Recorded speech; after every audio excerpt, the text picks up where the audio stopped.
Assalamualaikum boza, hari ni aku masak kulat goreng seperti mana kedai Gorbisa masak tu kan. Jom kita cuba. Ni semua bahan-bahan dia. Kita masukkan tepung beras,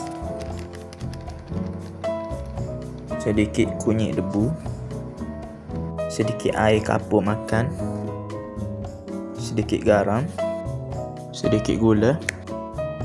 Kemudian kita kacau dia bagi dia sebati. Kita masukkan 1 gelas air. Kita gaul dia bagi dia sebati. Biar larut, biar cantik macam ni. Kita panaskan minyak, kemudian kita masukkan cendawan yang telah disalut dengan tepung tadi. Kita goreng dia dulu.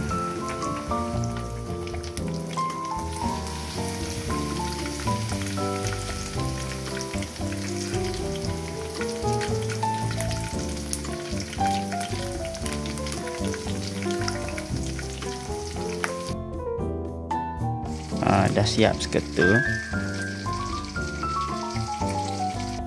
Dah pun siap. Korang boleh mencuba di rumah ya. Assalamualaikum.